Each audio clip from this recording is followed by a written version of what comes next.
बेटी, तुम पूर्व से ही विवाहिता हो। पति और पुत्रों के प्रति तुम्हारे बहुत से दायित्व और कर्तव्य अभी शेष हैं। सांसारिक कर्तव्यों को त्यागना अभी तुम्हारे लिए अनुचित है।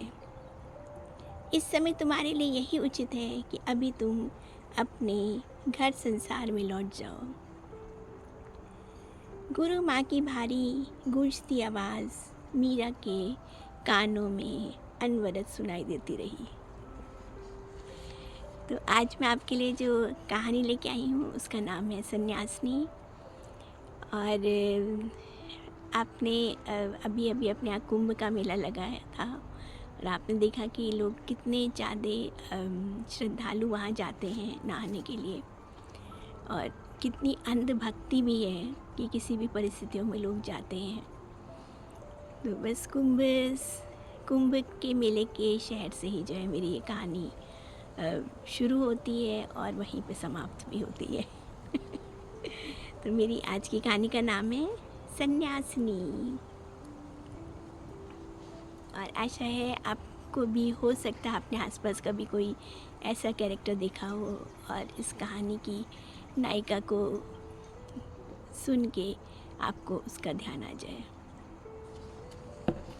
ये स्टोरी मेरी तीसरी पुस्तक वामा के इंद्रधनुष, ये मेरी तीसरी पुस्तक है, उससे ली गई है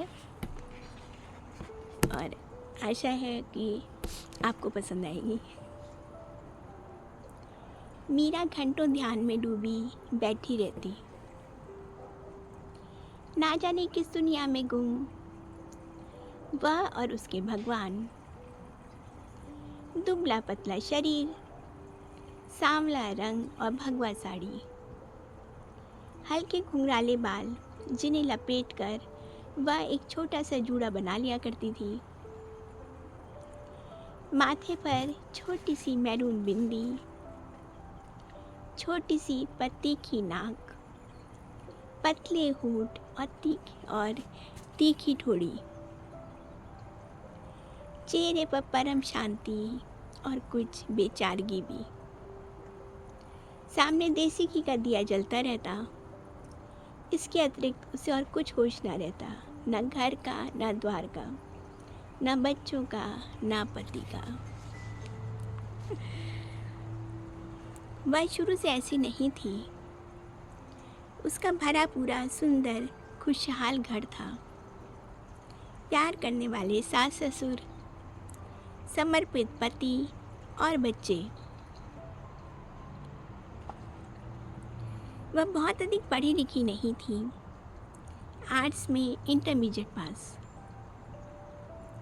लेकिन घर को बड़ी सुघड़ता से चलाती। सास ससुर का बहुत ध्यान रखती, पति को परमेश्वर के समान पूजती। ये आज से 50 वर्ष पूर्व की नारी की कहानी है, जिस समय पति को परमेश्वर ही मानते थे। पति प्रोफेसर कृष्णचंद्र इंजीनियरिंग कॉलेज में लेक्चरर थे और सुबह 8:30 बजे से शाम 5:30 बजे तक की ड्यूटी करते। पहले लेक्चरर और बाद में मैकेनिकल इंजीनियरिंग डिपार्टमेंट के हेड हो गए थे। कॉलेज में सब उन्हें केसी के संक्षिप्त नाम से संबोधित करते थे। कॉलेज के परिसर में ही था उनका बड़ा सा घर, आगे लॉन के साथ बगीचा और पीछे बड़ा सा आंगन। परिसर में अक्सर ही विभिन्न आयोजन होते रहते थे, कभी स्पोर्ट्स संबंधी और कभी cultural programme. Race, lawn tennis, badminton, volleyball और ना जाने कितने स्पोर्ट्स। बड़े से ऑडिटोरियम में अक्सर नाटक, गायन, वादन आदि के कार्यक्रम होते और बड़े बड़े गायक गायिकाएं आकर प्रस्तुति देते। लाइव प्रोग्राम्स होते थे वहाँ कई बार। ऐसे में जब भी फुर्सत के पल पाते तो प्रोफेसर साहब कभी भी टहलते हुए घर आ जाते। माली की देखभाल में अनुरक्षित बड़े से लॉन में बैठ जाते और बगीचे में बैठकर खिले रंग बिरंगे फूल और बाहर सड़कों पर कक्षाओं या अन्य कार्यक्रमों के लिए आते जाते कैंपस में रहने वाले बच्चों को देखते रहते। लंच के लिए तो वह घर पर आया ही करते थे, लेकिन कॉलेजेस में ये बाध्यता नहीं होती लेक्चर्स के लिए, अपना लेक्चर हो जाए और आराम से घर आ जाओ। ऐसे आनंददायी खुले खुले वातावरण में मीरा की दुनिया अपने घर परिवार में सिमटी हुई थी। चांद सूरज जैसे उसके दोनों बेटे साहिल और विनय में केवल 1.25 साल का अंतर था। दोनों बहुत आज्ञाकारी और पढ़ने में होशियार थे। 5वीं 6वीं में पढ़ने वाले दोनों बच्चे घर के बड़े से आंगन में खेलते रहते। सीधी सादी सासू माँ अपने पूजा पाठ में डूबी रहती और केसी यानी मीरा का पति उसके कॉलेज संबंधी कामों में व्यस्त रहता। मीरा का खुशहाल पारिवारिक जीवन बहुत ही आनंद और मज़े से गुजर रहा था, लेकिन पिता समान ससुर के अनंत यात्रा पर जाने के कुछ ही समय बाद ना जाने परिवार की खुशियों को किसकी नज़र खा गई। देखते ही देखते पूरा परिवार तिनका होकर बिखर गया था।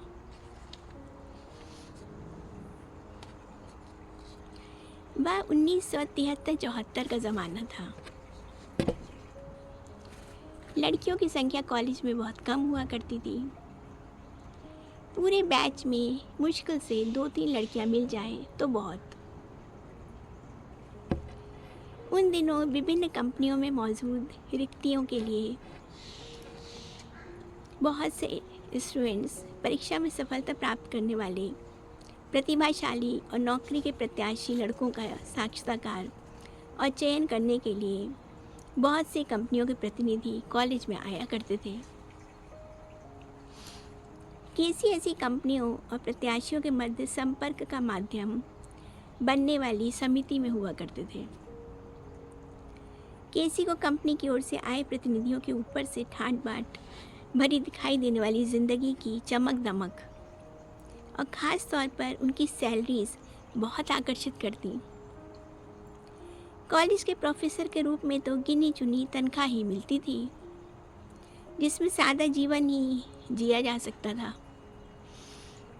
इसीलिए केसी की भांति शैक्षिक कार्यों में निरत व्यक्तियों की जीवन शैली प्राय चमक दमक से दूर सीधी सादी ही होती थी। ऐसी ही किसी कंपनी ने केसी को अपने आकर्षण के जादू में फंसा लिया था। इंजीनियरिंग कॉलेज की साधारण तनख्वाह से 3 गुना अधिक तनख्वाह। अधिक पैसा कमाने के लालच में इंजीनियरिंग कॉलेज से 2-3 साल की लीव विदाउट पे लेकर केसी बॉम्बे चला गया था। उस समय बच्चे उच्चतर माध्यमिक कक्षाओं में आ चुके थे। 9th-10th वगैरह में थे उसके बच्चे, जब बच्चों को सबसे अधिक पिता की ज़रूरत होती है। कंपनी ज्वाइन करते ही उसकी लाइफस्टाइल ही बिल्कुल बदल गई थी। साधारण सफ़ेद शर्ट और ब्लैक पैंट पहनने वाला केसी चमचमाती सिल्कन शर्ट और महंगी पैंटों में आ गया था।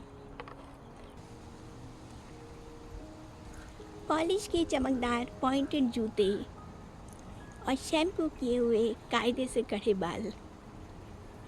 कहाँ वह कॉलेज में प्रोफेसर की बतौर दिन भर शीशा ही नहीं देखता था, और अब यहाँ बाहर आते जाते समय हर समय आईने के सामने बालों को संवारता।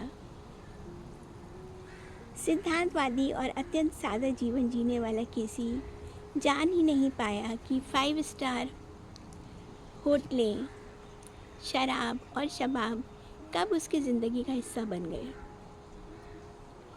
देर रात की पार्टियां और कंपनी का गेस्ट हाउस, खुला वातावरण, मॉडर्न लड़कियां और उनके साथ एंजॉयमेंट,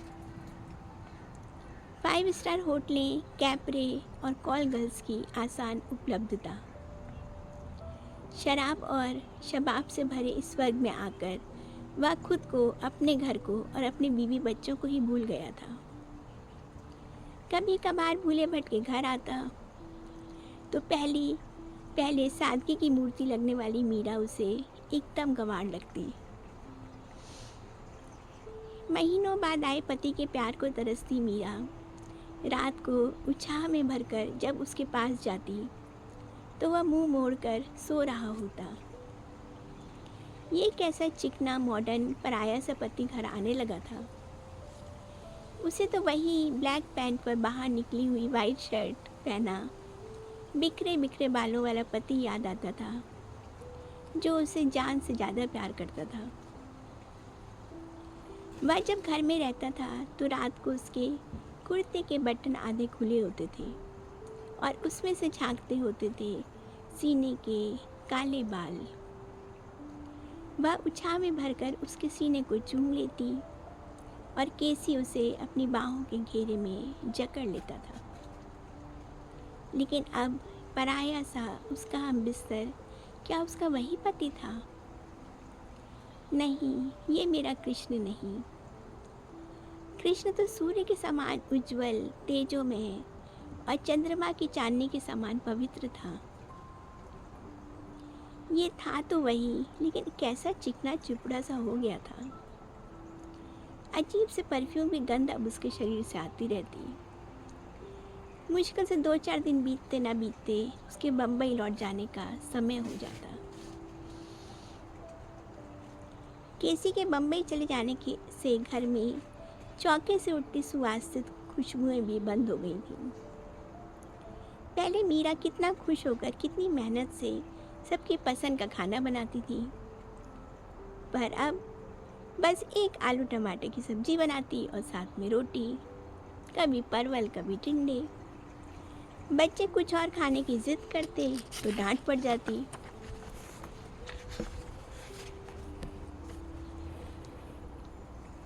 या फिर माँ का उदास चेहरा देखकर चुप रह जाते।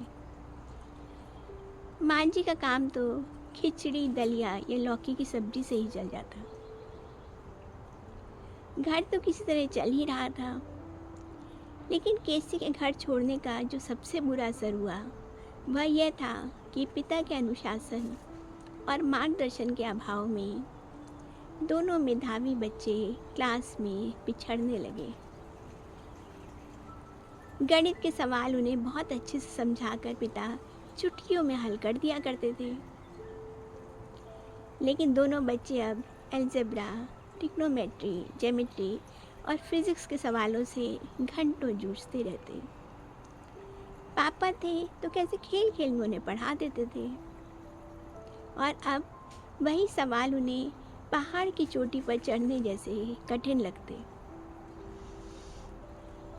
गांव की साधारण सी पढ़ी लिखी माँ उनके खाने पीने, कपड़ों वगैरह का ध्यान तो रख सकती थी, पर गणित और विज्ञान के प्रश्नों की कठिन गुत्थियों को सुलझाना उसके बूते की बाहर थी। पहले ऐसे ही होता था, पापा पढ़ाते थे और मम्मा बाकी ध्यान रखती थी। पिता की लंबी अनुपस्थिति और पढ़ाई में कठिन चैप्टर्स ठीक से ना समझ पाने के कारण बच्चे पढ़ाई के मार्ग से भटकने लगे। धीरे धीरे बड़ा बेटा साहिल क्लास गोल कर करके गली मोहल्ले के आवारा बच्चों की संगत में क्रिकेट फुटबॉल खेलता भटकने लगा, और विनय ताश कैरम शतरंज की बाजियां खेलने लगा। दोनों बच्चे घर से स्कूल का कहकर निकलते और ना जाने कहाँ कहाँ वक्त खराब करते रहते। जब लौटते तो खेल खेल में हार जीत को लेकर होने वाली बहस और बेकार के लड़ाई झगड़ों से पूरी तरह से धूल धूसरित, घुटनों और कोहनी पर चोट के निशान लिए। मीरा को तब से ऐसा विश्वास ही नहीं हुआ था जब विनय छमाही इम्तिहान में गणित में फेल हो गया था। गणित बहुत अच्छी थी बच्चों की, पापा पढ़ाते थे, 100 में 100 नंबर आते थे उनके।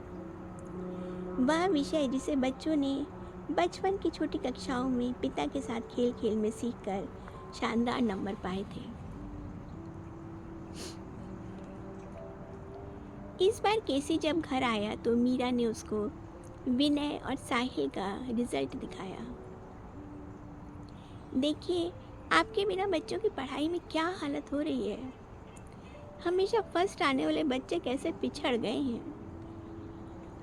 आप मेरी मानिए, घर वापस आ जाइए, नहीं तो आपका घर बर्बाद हो जाएगा। बोलते बोलते मीरा रुआसी हो गई थी। लेकिन उस समय केसी की आंखों पर कोई और ही चश्मा चढ़ चुका था। मीरा को समझाने की गरज से वह बोला, अरे तुम क्या जानो, कंपनियों में इतनी अच्छी तनख्वाह पर नौकरी कितनी मुश्किल से मिलती है। और फिर तुमको दिक्कत क्या है। कितना पैसा कमा कर तो तुम्हें भेज रहा हूँ। अब कम से कम बच्चों का ध्यान तो तुम रख ही सकती हो। उन्हें अच्छी ट्यूशन लगवा देना। मैं यहाँ नहीं हूँ तो क्या हुआ, पढ़ाने के लिए कोई अच्छा ट्यूटर तो तुम भी लगवा सकती हो। यह कहते कहते केसी झुंझलाने सा लगा था। मीरा कैसे बताती कि किशोरावस्था के लड़कों को माँ से ज़्यादा पिता के साथ और उसके गाइडेंस की और उसके मार्गदर्शन की ज़रूरत होती है।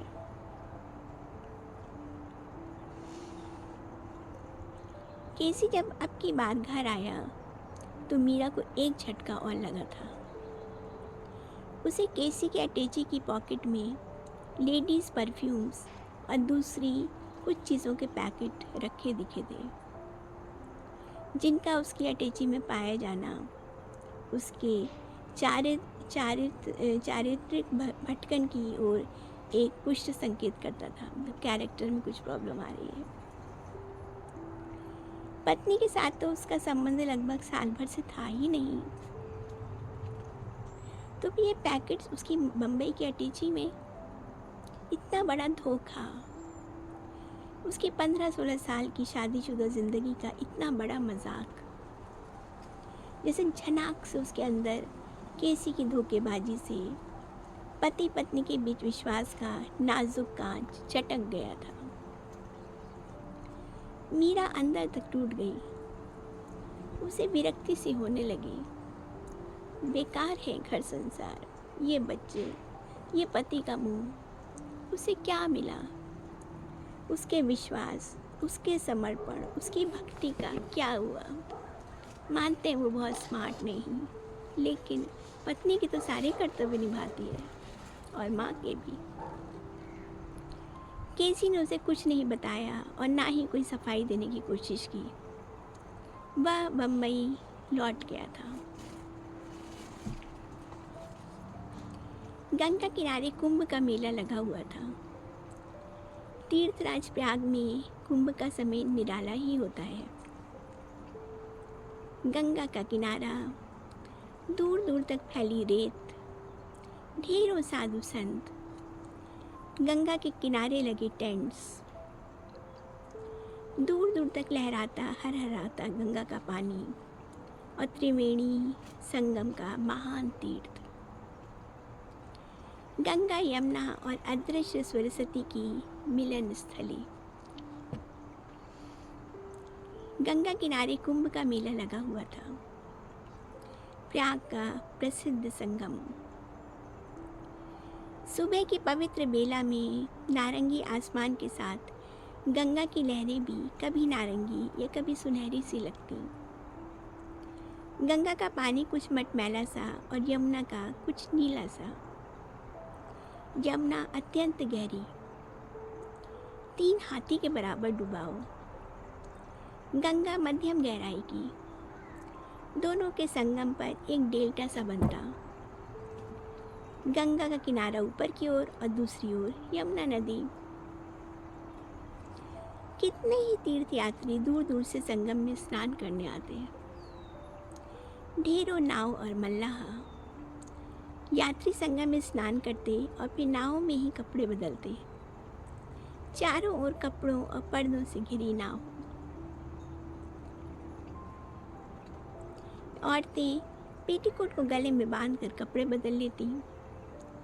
कई जो इस खुले में कपड़े बदलने में शर्माती, गीले कपड़ों में ही घूमती रहती और नदी किनारे की ठंडी ताजगी भरी हवा में घूमते घूमते ही उनके कपड़े सूख जाते। कुंभ के समय मीरा भी अपने परिवार और मित्रों के साथ पहले भी मेले में आती रही थी। नदी किनारे टेंट में रहने का अपना अलग ही सुख है। देर रात तक साधु संतों के प्रवचन सुनना और सुबह 4 बजे उठकर संगम में स्नान। धर्म, श्रद्धा और भक्ति की अद्भुत त्रिवेणी। मीरा उस भक्तिमय माहौल में खो जाती। साधु संतों का साथ और प्रवचन उसे बहुत अच्छे लगते। ज्ञान का सागर। ज़रूर पिछले जन्म में वह कोई साध्वी रही होगी, तभी तो इस सात्विक माहौल में वह रम जाती। इस बार केसी के बम्बई जाने के अगले दिन ही ना जाने मीरा को क्या हुआ, वो भगवा साड़ी पहनकर और हाथ की चूड़ियाँ, मंगलसूत्र और झुमके उतारकर गंगा किनारे पैदल ही चली गई थी। जैसे उसके मन में एक वैराग्य आ गया था। उसने निश्चय किया कि यहीं गुरु माँ के चरणों में वह दीक्षा ले लेगी और अपना बचा हुआ जीवन भक्ति में गुजार देगी। उसने गुरु माँ के चरण पकड़ लिए और माँ की पारदर्शी दृष्टि उसके दर्द को पहचान गई। उन्होंने उसे ढाढ़स बंधाया। उसे कुछ शांति का एहसास हुआ। अब कुछ दिनों के अंतराल से वह नियमित रूप से गुरु माँ के पास आने लगी। माँ के चरणों में बैठी रहती और उस कृष्ण कन्हैया के सपनों में डूबी रहती। नाम ही मीरा था उसका। भक्ति आनंद के अतिरेक में उसके आंसू पलकों से झड़कर उसके सूखे गालों पर बहते रहते। कुंभ खत्म होने पर गुरु माँ को डेरा उठाकर हरिद्वार जाना था। मीरा गुरु माँ के सानिध्य की अभिलाषा में उनकी सेवा करने के लिए उनके साथ ही हरिद्वार जाने की जिद करने लगी थी। लेकिन गुरु माँ ने उसे गुरु सेवा, भगवत भक्ति और उसके गृहस्थ संबंधी कर्तव्यों की समतुल्यता को समझाते हुए कहा कि बेटी, तुम पूर्व से ही विवाहिता हो। पति और पुत्रों के प्रति तुम्हारे बहुत से दायित्व और कर्तव्य विशेष हैं। सांसारिक कर्तव्यों को त्यागना अभी तुम्हारे लिए अनुचित है। इस समय तुम्हारे लिए यही उचित है कि अभी तुम अपने घर संसार में लौट जाओ। गीता में कर्म योग का ज्ञान देने वाले सबके पालनहार प्रभु तो सर्वव्यापी हैं। घर पर रहकर भी तुम कन्हैया की भक्ति कर सकती हो। अपने मातृत्व संबंधी कर्तव्यों का सम्यक पालन करो। वही कन्हैया की सच्ची भक्ति है और उस अंतर्यामी से साक्षात्कार में तुम्हारी सहायक भी होगी। गुरु माँ की भारी गूंजती आवाज़ में मिले इस उपदेश को शिरोधार्य कर वह चित्र लिखित सी वापस घर पहुँच गई थी।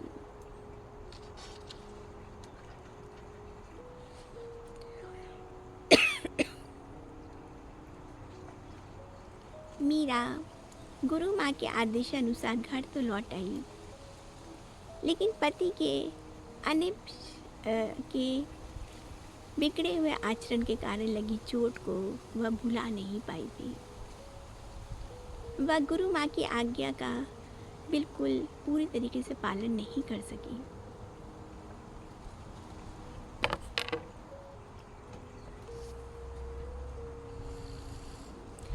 पुत्रों के सही पालन पोषण, सासू माँ की सेवा पर उसे अधिक ध्यान केंद्रित करते हुए शेष समय कृष्ण भक्ति में देना चाहिए था। परंतु पति के सानिध्य के लंबे अभाव और बीच बीच में जब भी वह आया था, तब उसके उपेक्षा भरे व्यवहार ने मीरा को इन कर्तव्यों से पूरी तरह विमुख कर भगवत भक्ति की ओर प्रेरित कर दिया था। वह पुत्रों, सासू माँ और घर की आवश्यकताओं की ओर से उदासीन होकर पूरा समय पूजा पाठ में ही लगाने लग गई।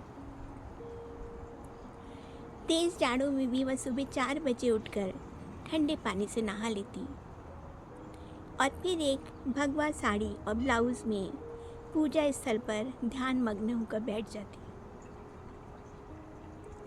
एक समय काम करने के लिए आने वाली घर की पुरानी नौकरानी उसका ध्यान रखते हुए समय से अगर फल और दूध या कुछ और खिला पिला देती तो वह खा लेती, अन्यथा पूरे पूरे दिन वह भूखी प्यासी अपने पूजा के कमरे में बैठी रहती। पैसों का तो अभाव था नहीं। केसी ज़रूरत से कुछ ज़्यादा ही भेज दिया करता था, लेकिन घर सिर्फ नौकरों के भरोसे चलने लगा था। अनाप शनाप सब्जी फल और सामान आता। असावधानी के चलते पर्स में रखे रुपयों में से रुपए पैसे गायब होते रहते। दोनों लड़के मानसिक परिपक्वता की प्राप्ति के पहले ही कुसंगति का शिकार हो चले थे। मीरा की विरक्ता के चलते बूढ़ी सास भी क्या कर सकती थी। बीच बीच में दादी बच्चों को बुला बुला कर प्यार तो कर लेती, लेकिन बच्चे कब स्कूल जा रहे हैं कब नहीं, उम्र दराज सासू माँ को पता ही नहीं चल पाता था। उधर पैसा कमाने गया केसी शराब और शबाब की लत तथा दूसरे अवांछित आकर्षणों के भंवर में फंस गया था। और इधर केसी का परिवार अब कुल मिलाकर बिगड़े बच्चों, पारिवारिक उत्तरदायित्वों की ओर से उदासीन पत्नी और बूढ़ी माँ का समूह मात्र रह गया था। एक हंसता खेलता परिवार ऐसा बर्बाद हो रहा था,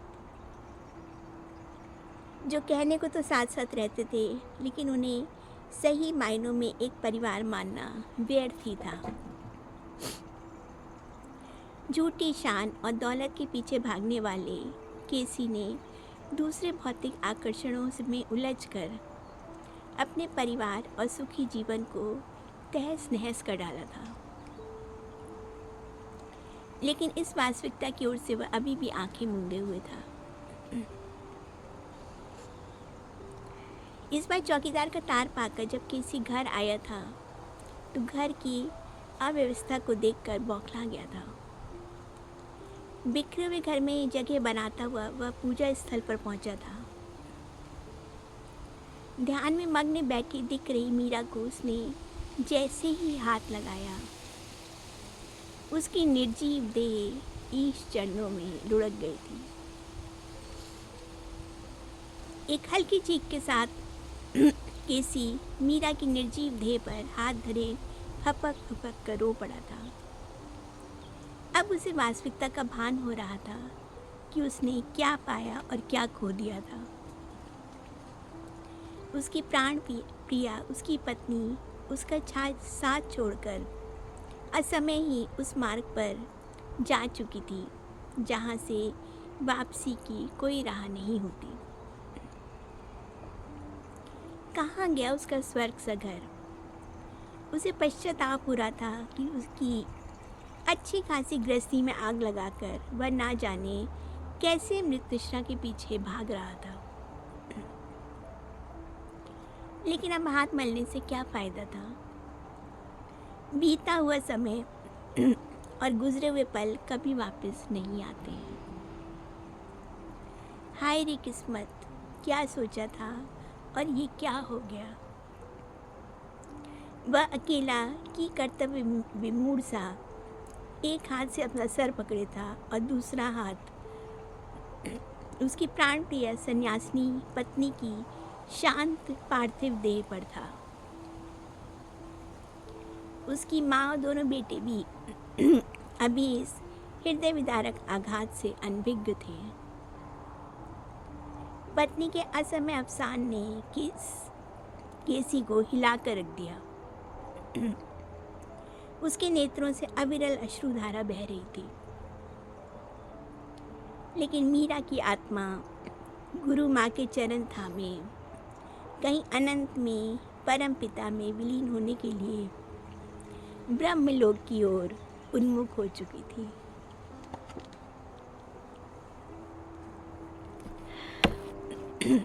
तो आपने देखा कि कैसे पति की एक थोड़ी सी गलती या मतलब लापरवाही के कारण एक हंसता खेलता परिवार नष्ट हो गया। और पत्नी जो पूरी तरीके से परिवार के लिए समर्पित थी, पति से निग्लेक्ट होकर वो संन्यास की ओर चली गई। घर में रहती थी लेकिन पूर्ण रूप से संन्यासिनी थी। खाना पीना छोड़ दिया, अपना ध्यान रखना छोड़ दिया, और उसका परिणाम ये हुआ कि उसका शरीर इतना अशक्त हो गया कि उसने अपने प्राण त्याग दिए।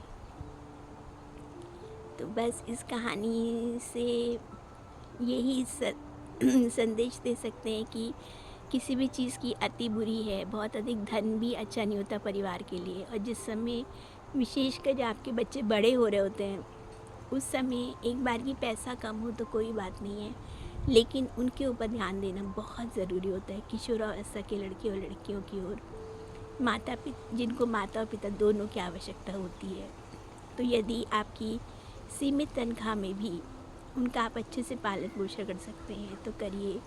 किसी मृग तृष्णा के पीछे मत भागिए।